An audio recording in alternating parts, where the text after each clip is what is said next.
Hello everyone, welcome to our channel codersarcade once again. In this session, I will be talking about the second way in which we can implement abstraction in Java. So in my part 1 video, I have taught you about how to implement or incorporate abstraction in Java OOPs with the help of abstract classes and methods. In this video, I will be talking about interfaces, which is another way to achieve abstraction in Java. So before starting this video, I would like to request you people to please like and share our videos and also subscribe to our channel Coders Arcade so that you receive notifications regarding our latest updates. And please don't forget to hit the bell icon. Okay. So without any more ado, let's get started. So this video is the second part of the abstraction in Java concepts. Here I will be talking about interfaces. So what basically do you mean by interfaces? Interface is actually another way with the help of which we can achieve abstraction in Java.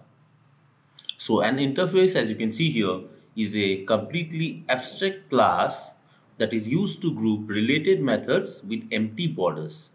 So as we did in abstract method and abstract classes, we cannot have a body for an interface as well. So let me show you a simple example here. So this is called the interface animal. Instead of class, we write interface. This is the built-in keyword which we use in order to make a interface or create an interface. Okay. So in this, you can see here, this is the method which will be considered as an interface method. As you can see here, interface method, and it does not have any body. Okay. And we again have this run method, which is a simple method. Okay, in this case, in this interface animal, we don't have any body. So likewise, as we did in for the abstract classes and methods, we can access interface methods with the help of implementation. So like we did in case of inheritance, we did so with the help of the extends keyword, right? In case of interface, it can be done or implemented with the help of the interface logic or the keyword which is implements, as you can see here. This is the keyword which we are going to use in order to use an interface or access an interface. So it is somewhat related to inheritance, because in case of inheritance, to inherit something from the superclass, we use the keyword extends, right? So in case of interfaces, we use the keyword implements in order to extend or take that data from that class or that interface. So let me give you a simple example so that you can understand and analyze what I am talking about. I will give you a basic example of interface and how abstraction can be created. Let me before that give you the definition of abstraction once again. Abstraction means just showing the important information to the user and hiding the extra information which is not relevant to the user. As I told, suppose the example of a remote control for a television. Okay, we are bothered about the switch working. That's it. How I will press the switch or the button and how it will take me to a different channel, or it may increase or decrease the volume. But we are not, or we are least bothered about what actually is happening at the back end, right? That is called abstraction. Hiding the implementation details and just showing the important data to the user. That's it. That is called abstraction. So in the part 1 video, we did abstraction with the help of abstract classes and methods. In this part 2 video, we will be doing it with the help of interfaces. So I have given you the definition of interface. Let us go on to the example. So here I have this example, animals.java. So generally we create it as a class only, but as soon as we write this interface keyword, it gets converted. As you can see here, this C indicates it is a class, but this I interprets or indicates that it is an interface in Java. Okay, so here you can see interface animals, and after that you can see there are methods inside this. These are interface methods which do not have a body inside it. As you can see here, I've mentioned with the help of comments, does not have a body, does not have a body. So these two interface methods do not have bodies.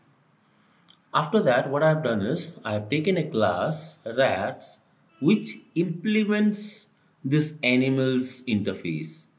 So in case of inheritance, what we were doing was we were writing the extends keyword, but in case of interfaces, we write implements. This is it.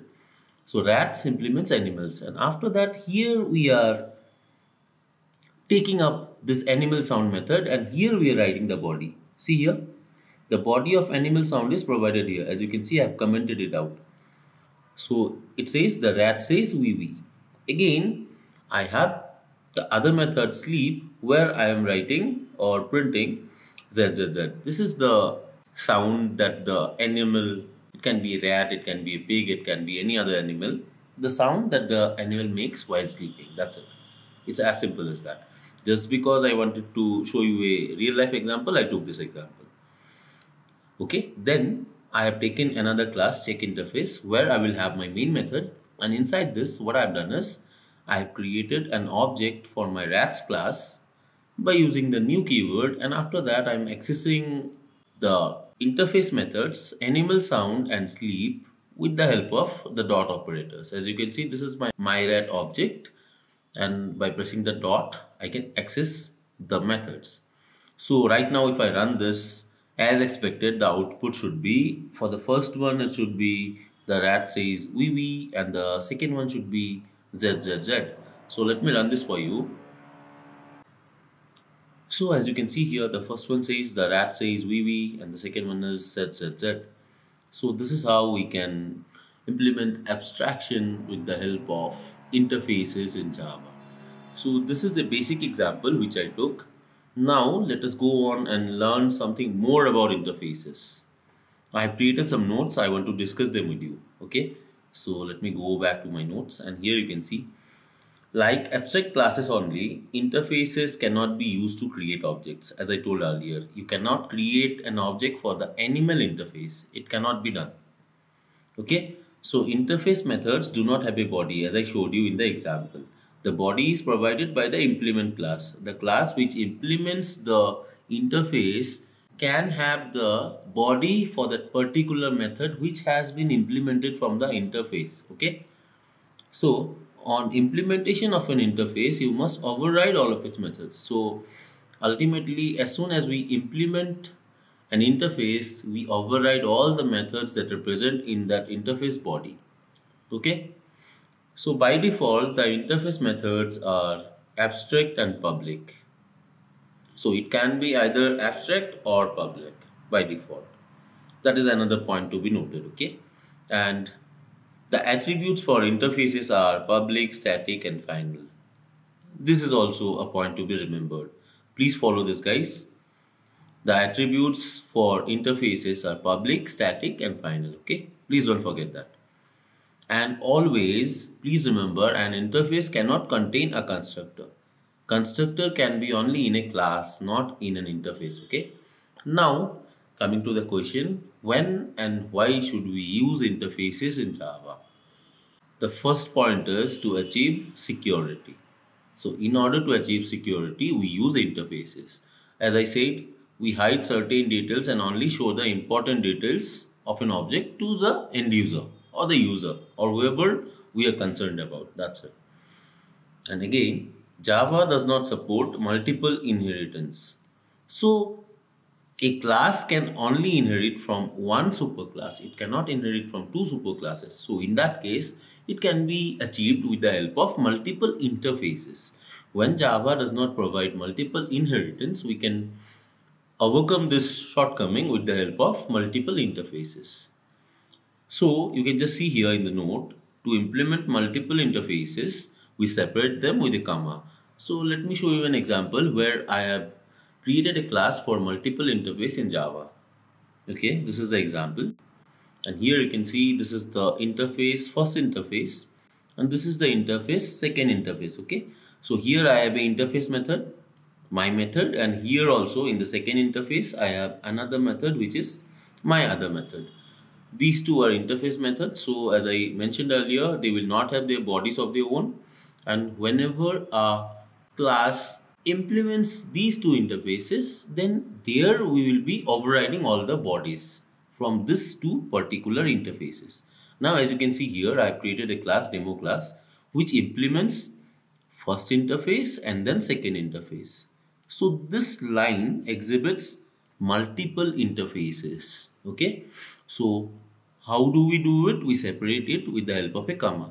So this is one interface, first interface, and then we have the second interface. And then, as you can see here we are overriding all the methods. Public void my method and the other one public void my other method. I have simple print statements here. The first one says our channel name Coders Arcade, and the second one says Coders Arcade is our YouTube channel. Just to differentiate both of them. Okay, these are two different methods which I have taken from the interface, first one and the second one. Okay, then after that I have a class check3. The name can be anything. Just to differentiate, I have taken this, and here you can see that I have my main method where I have created an object for my demo class by using the new keyword, and then with the help of the dot operator I am accessing both the interface methods, my method and my mother method.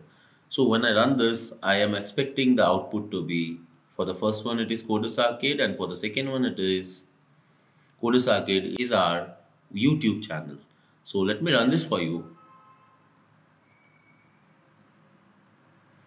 So here it is. As you can see here, for the first print statement we are getting Coders Arcade, and for the second print statement we are getting Coders Arcade is our YouTube channel. So this is how we can implement multiple interfaces in Java with the help of interfaces. Just the main point to remember here is, in order to exhibit multiple interface, we have to use the implements keyword, and then we have to differentiate or distinguish any n number of interfaces just by providing commas. Okay, this is the important thing about it. Okay, now let us move on to our notes. As I told you, to implement multiple interfaces, we separate them with the comma. Okay, so this is it, guys. This was the part 2 of the abstraction video in Java. Oops, concepts. The part 1 was related to abstract classes and methods. The part 2 is related to interfaces. So with the help of abstract classes and methods and interfaces, we can implement abstraction in Java. So I hope you have understood both the topics very clearly. If you have any doubts regarding to any topic, please feel free to post your comments in the comment section. I will be very happy to clarify all your doubts. And if you like our videos, please don't forget to subscribe to our channel and hit the bell icon, because it will motivate us, because we put our efforts into bringing such kind of videos every week to you. So if you really like our videos, please don't forget to share them with your friends and family, and also subscribe to our channel. Thank you. This is Saurabh signing off, and happy learning. Bye bye.